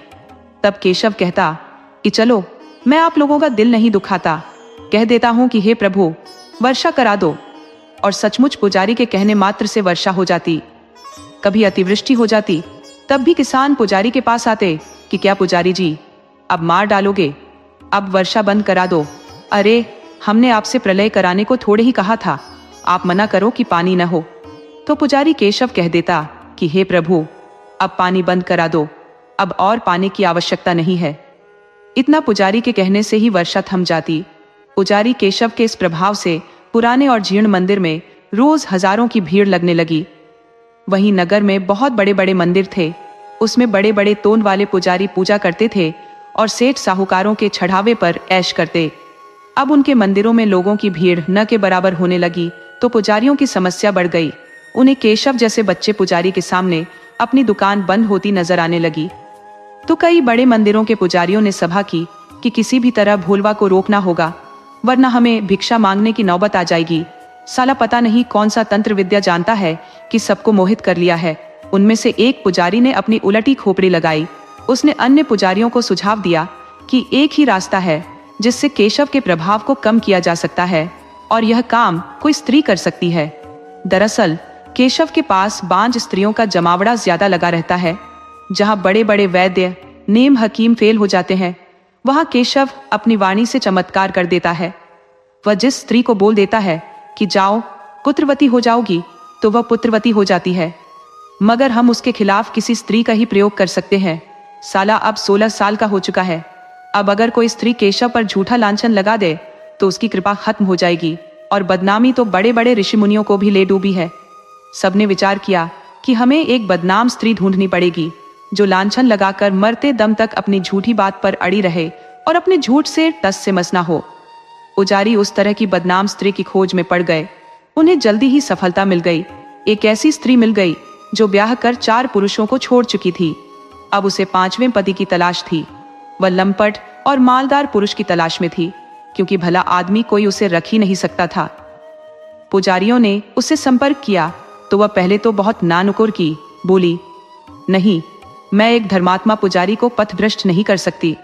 वैसे भी वह कम उम्र का है, मेरे किसी काम का नहीं है। परंतु जब पुजारियों ने 100 स्वर्ण मुद्रा के दर्शन कराए और कहा कि काम पूरा होने पर ऐसे 1000 और मिल जाएंगे, तो वह लालच में आ गई और बोली कि नौजवान तो और भी स्त्री के लोभी होते हैं, वह जल्दी ही झांसे में आ जाते हैं। वो बोली कि आप लोग निश्चिंत रहो, काम हो जाएगा। वह सज धज कर शाम के वक्त पुराने मंदिर पर पहुंच गई। उस वक्त अन्य भक्तगण संध्या आरती कर अपने अपने घर जा चुके थे। पुजारी अब अकेले ही रह गए थे। वह साधु संतों के ठहरने के लिए एक कमरा था, परंतु स्त्रियों के ठहरने लायक कोई जगह नहीं थी। पुजारी खुद मंदिर के बरामदे में ही सोते थे। पिता का बनाया कमरा भंडार गृह बन चुका था। वह स्त्री मंदिर पर पहुंच गई और पुजारी से ठहरने के लिए आसरा मांगने लगी। पुजारी बोले, देवी, यह स्त्रियों के ठहरने लायक कोई जगह नहीं है। अगर तुम्हें मुझसे कोई काम है तो सुबह में आ जाना। स्त्री बोली, मैं असहाय औरत हूँ। मेरे पति ने मारपीट कर मुझे घर से निकाल दिया है। इस नगर में मेरा कोई परिचय का नहीं है। आखिर मैं कहाँ जाऊं? मुझे आज की रात मंदिर में रहने की इजाजत दे दीजिए। पुजारी बोला, देवी जी, यह संभव नहीं है। आप कहीं और स्थान तलाशो। स्त्री पुजारी की बात सुनकर रोने लगी। स्त्री का सबसे बड़ा हथियार आंसू होता है। वह बड़े से बड़े कठोर दिल को पिघलाने की ताकत रखती है। उसके रोने कलपने से पुजारी का दिल पिघल गया। उसने वह संतों वाला कमरा उस स्त्री को ठहरने को दे दिया तथा अभी तक खुद भोजन नहीं किए थे तो अपना भोजन भी स्त्री को दे दिया। भोजन पानी लेने के बाद स्त्री से बोले कि बहन जी, अपने कमरे का दरवाजा अंदर से बंद कर लेना, क्योंकि तुम एक स्त्री हो। स्त्री की सुरक्षा सर्वोपरि होती है। तुम्हें सोने में कोई परेशानी ना हो। स्त्री आराम से दरवाजा बंद कर सो गई। सुबह में पुजारी अपने कार्यक्रम में लग गए। सुबह होने से पहले ही सैकड़ों स्त्री पुरुषों की भीड़ मंदिर पर लग जाती थी। जब स्त्री ने देख लिया कि अब काफी भीड़ हो गई है, तो वह बाहर निकली और जोर जोर से रोने लगी। पूछने पर बताया कि रात के समय पुजारी ने हमें मंदिर पर ही रोक लिया था और रात भर हमारे साथ गलत काम किया है। पुजारी यह बात सुनकर सन्न रह गया। वह लोगों से सफाई देने लगा कि मैंने कोई गलत काम नहीं किया है, स्त्री झूठ बोल रही है। परंतु पुजारी की बात किसी ने नहीं सुनी। अफवाह और झूठी बात जहरीली गैस की तरह होती है, जो फैल जाने पर फिर उसे वापस नहीं किया जा सकता। देखते देखते मंदिर पर आई अन्य स्त्रियां पुजारी को गाली देती हुई घर चली गई। कई पुरुष तो पुजारी की हजामत बनाने के चक्कर में पड़ गए कि मारो साले को, मंदिर पर रहकर कुकर्म करता है, झूठा साला ब्रह्मचारी बनता है। उसी में से 1-2 बुद्धिजीवी लोगों ने सलाह दी कि स्त्री की तो जिंदगी तबाह हो चुकी है, उससे तो कोई शादी भी नहीं करेगा, और पुजारी के साथ मारपीट करने से भी स्त्री की लूटी इज्जत नहीं लौटने वाली। मगर हम स्त्री को सम्मानजनक जिंदगी जीने के लिए अब पुजारी के गले में ही मर देते हैं। जब गलती की है तो भुगते। ये बदमाश न जाने कितनी स्त्रियों के साथ गलत किया होगा, परंतु लोक लाज से कुछ नहीं बोली होंगी। परंतु पाप का घड़ा एक न एक दिन अवश्य फूटता है। इसका भंडा फूटना इस स्त्री के ही हाथ से लिखा था। पुजारी लाख सफाई देता रहा, परंतु लोगों ने जबरदस्ती पुजारी को पकड़कर उसका ब्याह उस बदचलन स्त्री से करा दिया। नगर में पुजारी के गलत कारनामों की खबर गली गली फैल गई। लोगों का तो पंडित पुजारियों से विश्वास उठ सा गया। इस सब के बावजूद नगर के अन्य पुजारी बहुत खुश थे। इधर पुजारी केशव ने स्त्री से कहा कि दुष्ट स्त्री, मैंने तुझे बहन कहा था, उसकी भी लाज नहीं रखी। तुम अवश्य ही कोई वेश्या हो। वेश्याओं के दिल में कोई दिल नहीं होता, किसी से हमदर्दी नहीं होती, कोई उसका भाई बहन नहीं होता। केशव ने स्त्री को स्पष्ट सुना दिया कि कुलटा, तू अपनी सोची समझी चाल में तो कामयाब हो गई, परंतु मेरे से मिलन का सपना अधूरा ही रह जाएगा। मैं ब्रह्मचारी था और ब्रह्मचारी रहूंगा। स्त्री बोली, मैं तुमसे मिलन को नहीं आई थी और न तुमसे मिलन की मेरी कोई इच्छा। हाय, अगर मेरा कोई पुत्र हुआ होता तो वह भी तुमसे बड़ा होता। मेरा एक मकसद था, मैं जिस मकसद से आई थी उसे पूरा कर लिया। पुजारी की जुबान सिद्ध थी। उसने स्त्री को बोल दिया कि जा, तुझे बहुत भयावह मौत मिलेगी। वह स्त्री मंदिर में मेहमानों के ठहरने वाले कमरे में रहने लगी और पुजारी बरामदे में ही रात बिताने लगा। परंतु उसने अपनी आस्था भगवान से कम नहीं की। परिणाम हुआ कि साजिश रचने वाले पुजारियों के घर कोई न कोई मातम होने लगा।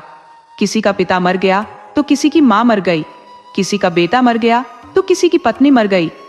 पुजारी बदहवास हो एक दूसरे पर दोषारोपण करने लगे कि तुमने ही महात्मा पुजारी के साथ छल करने की साजिश रची थी।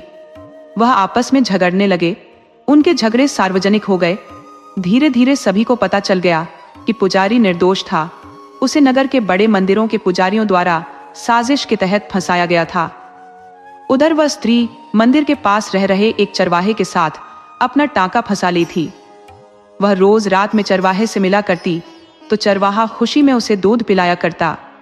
स्त्री को जब लगा कि चरवाहा उसे कुछ माल नहीं दे सकता, उधर एक बड़ा ठग एक सेठ का माल ठग कर रात में चरवाहे के पास आ छिपा। स्त्री चरवाहे से मिलने गई थी तो वह ठग को देख ली। वह उस ठग से पहले से परिचित थी। जब उसे पता चला कि ठग ने 10,000 सोने की मोहरें ठग लाया है तो वह उसे खुश करने के चक्कर में पड़ गई। ठग भी कब से एक स्त्री चाहता था जो उसी के मेल की हो, तो आज मिल गई। दोनों ने आपस में बात की तो वह कुलटा स्त्री उसके साथ मंदिर छोड़कर भाग गई। कुछ लोगों ने अफवाह तो फैलाई कि पुजारी की पत्नी किसी को लेकर भाग गई, परंतु पुजारी तो खुश था कि बला टली। पुजारी को तो जैसे जान में जान आ गई, परंतु चरवाहा उसके वियोग में दुखी रहने लगा। जबकि उसके घर में उसकी पत्नी मौजूद थी। वह कभी कभार उसके साथ जंगल वाले घर में भी आकर रह लेती थी और उस कुलटा स्त्री से खूबसूरत भी थी।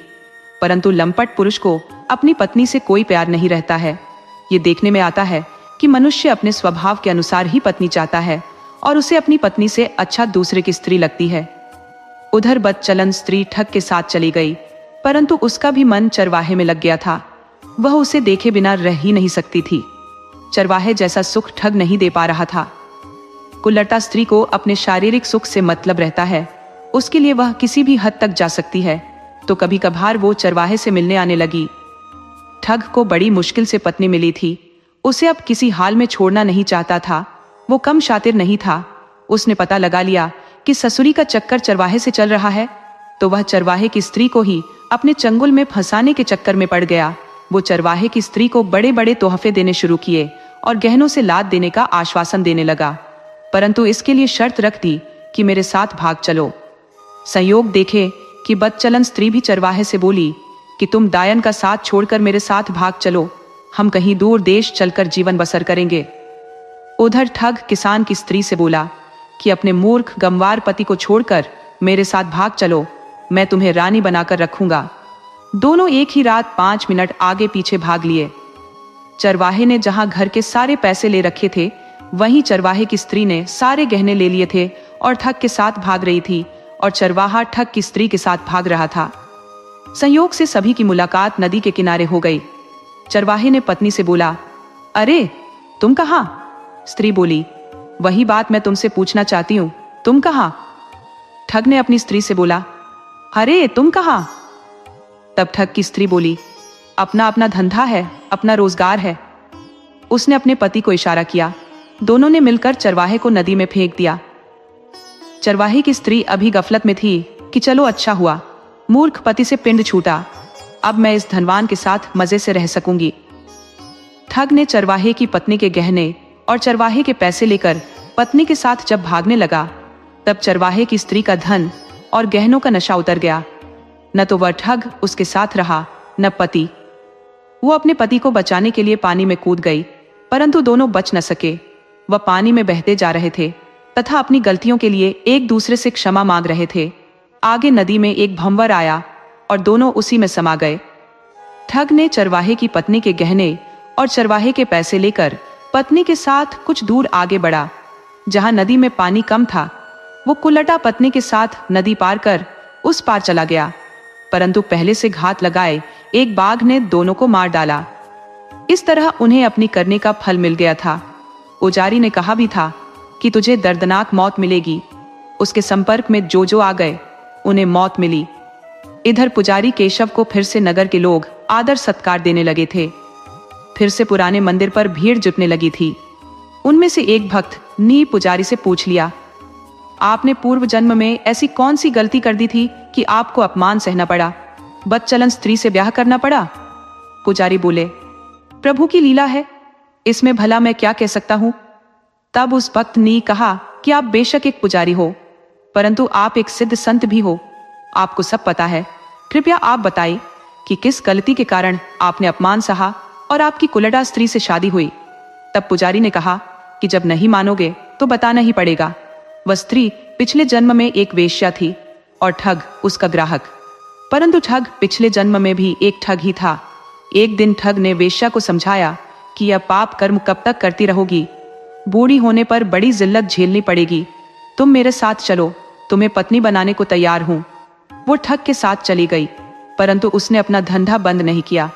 एक चोर लाख साधु बन जाए, पर मौका मिलने पर हाथ की सफाई दिखा ही देता है।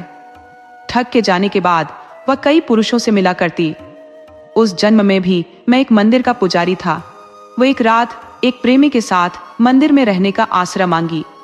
मैंने उसे आसरा देने से इनकार कर दिया, तो वह अपने प्रेमी के साथ चली गई। परंतु ठग उसे अपने कुछ आदमियों के साथ पागलों की तरह ढूंढ रहा था। वह मंदिर पर आकर एक स्त्री पुरुष के बारे में पूछा, तो मैंने बता दिया कि एक पति पत्नी अभी अभी गए हैं। ठग ने दोनों को पकड़ लिया और बहुत यातनाएं दी। ठग ने स्त्री को तो नहीं मारा, परंतु उसके प्रेमी को मार दिया। स्त्री इस घटना के लिए मुझे ही जिम्मेदार मान बैठी और मुझसे अपमान का बदला लेने की कसम खाई। उस जन्म में तो कुछ नहीं बिगाड़ सकी, परंतु इस जन्म में अकारण ही बदनाम करके रख दिया।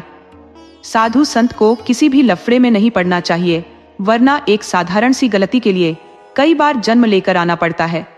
मनुष्य को चाहिए कि मान अपमान से ऊपर उठकर सिर्फ और सिर्फ भगवान की शरण ग्रहण करनी चाहिए। भक्त ने फिर पूछा कि पुजारी जी, अन्य मंदिर के पुजारी आखिर आपके पीछे हाथ धोकर क्यों पड़े थे? तब केशव पुजारी ने बताया कि यह नगर के सभी पुजारी वेश्या के ग्राहक थे और उधारी पर भी मजे लिए थे, मगर उधारी नहीं चुकाए थे। वहीं उसका 1000 स्वर्ण मुद्रा ब्याज के साथ चुकाने पड़े हैं। मनुष्य चाहे लाख बचने की कोशिश करे, मगर उसके पिछले जन्म के पाप कई जन्मों तक पीछा करते हैं। इसलिए इंसान को पाप कर्म से बचना चाहिए। कहानी से सीख, सत्य और धर्म का मार्ग कठिन हो सकता है, पर उसे कोई पराजित नहीं कर सकता। जो दूसरों के लिए गड्ढा खोदते हैं, वे अंत में खुद ही उसमें गिरते हैं। कर्म का फल अटल है।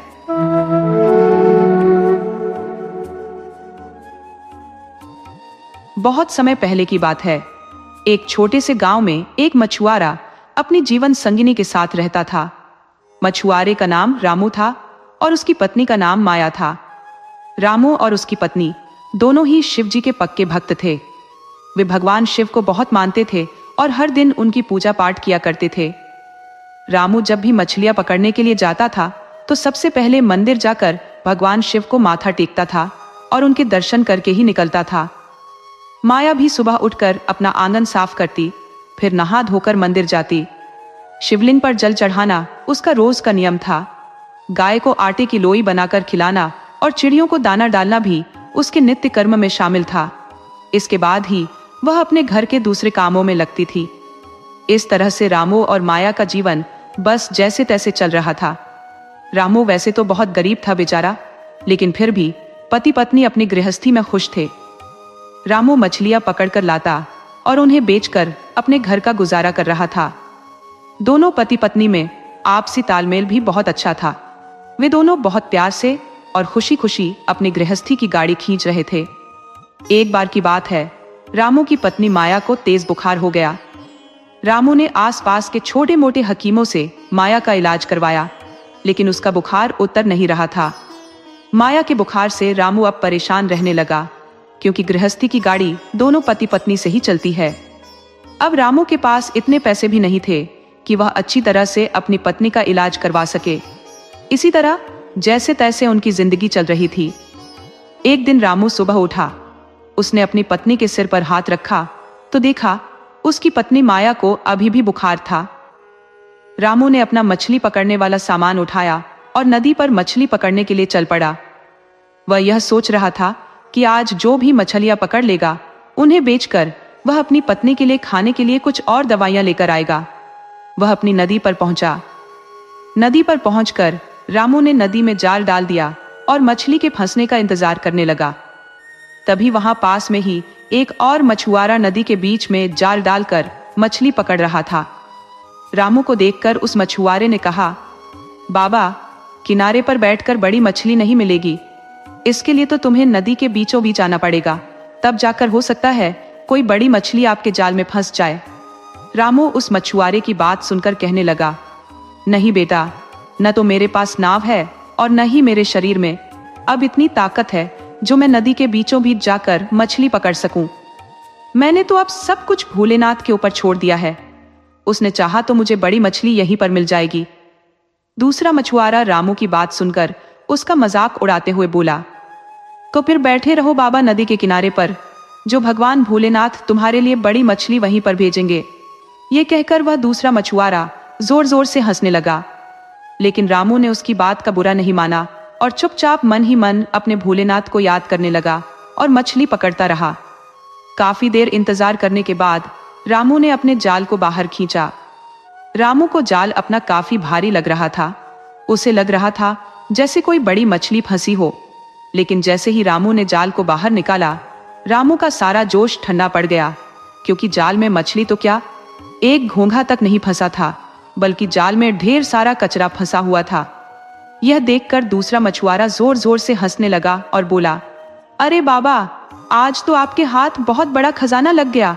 भोले बाबा ने तो आप पर बड़ी कृपा करी है।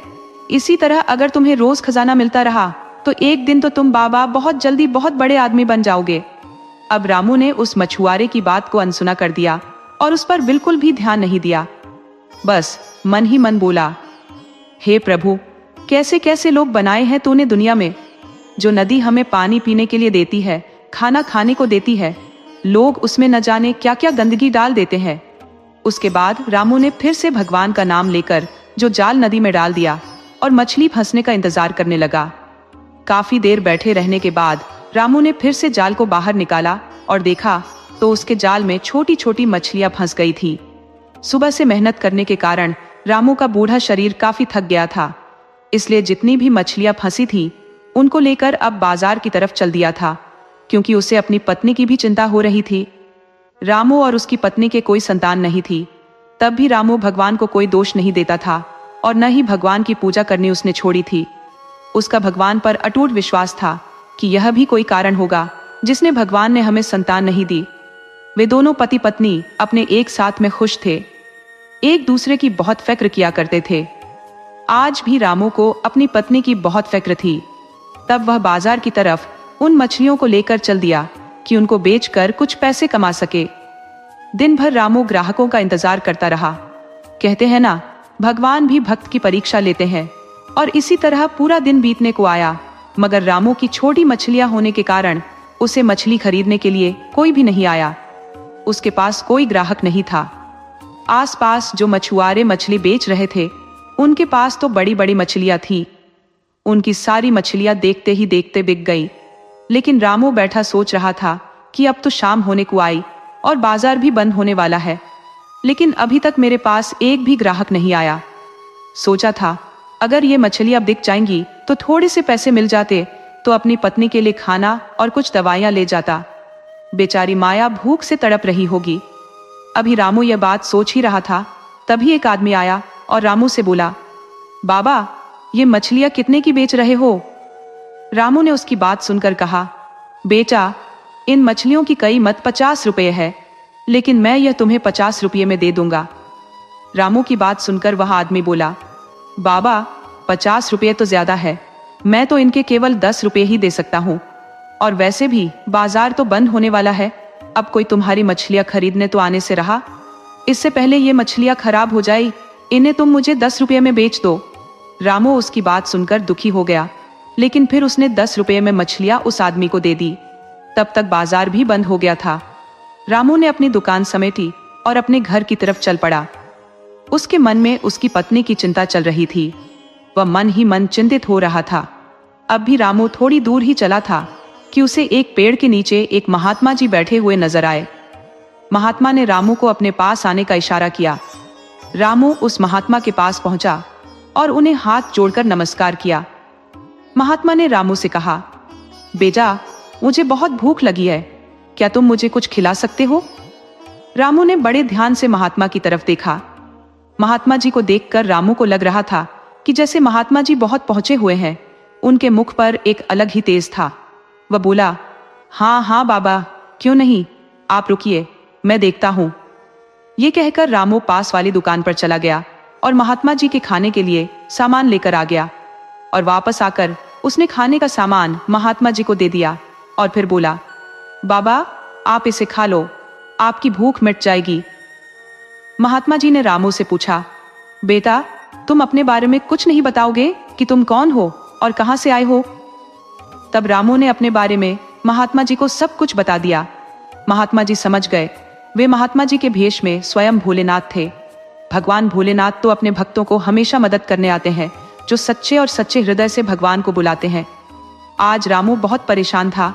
उसके दिल से भगवान के लिए जो सच्चे मन से निकल रहा था कि भगवान मेरी रक्षा करो, मेरी मदद करो, और भगवान उसकी मदद करने के लिए महात्मा के रूप में आ गए। तब महात्मा जी बोले कि तुम बहुत ही दयालु इंसान हो रामू। उसके बाद महात्मा जी ने अपने झोले में से कुछ दाने निकाले और रामू को दे दिए। फिर उससे कहा, बेटा, तुमने बिना स्वार्थ के जो मेरी मदद की है, परमात्मा तुम्हें उसका फल जरूर देगा। ये कहकर महात्मा जी ने वह दाने रामू को दे दिए और कहा, बेटा, इन दानों को तुम अपने पास रख लो और कल जब मछली पकड़ने के लिए नदी पर जाओगे तो सबसे पहले इन दानों को नदी में डाल देना। रामू ने महात्मा जी से दाने ले लिए और अपने पास रख लिए। फिर महात्मा जी को प्रणाम करके रामू अपने घर की तरफ चल पड़ा। घर पहुंचकर रामू ने देखा उसकी पत्नी की तबीयत कुछ ठीक लग रही थी। यह देखकर रामू को बहुत खुशी हुई। उसने खाना बनाना शुरू कर दिया और वह जो कुछ मछलियां बचाकर लाया था, इसलिए उसने मछली और चावल बनाए। रामू ने अपनी पत्नी को भी खिलाए और पत्नी को खिलाने के बाद ही जैसे रामू खुद खाना खाने के लिए बैठा, तभी एक कुत्ता आ गया। कुत्ते को देखकर रामू के चेहरे पर मुस्कान आ गई। उसने कुत्ते को पुचकारते हुए कहा, क्यों बेटा, भूख लगी है? रुको, अभी मैं तुम्हें खाना दे देता हूं। उसके बाद रामू ने अपने खाने के हिस्से में से एक हिस्सा निकालकर कुत्ते को खाने के लिए दे दिया। रामू काफी समय से ऐसा ही करता था। वह जब भी खाना खाने के लिए बैठता, तब वो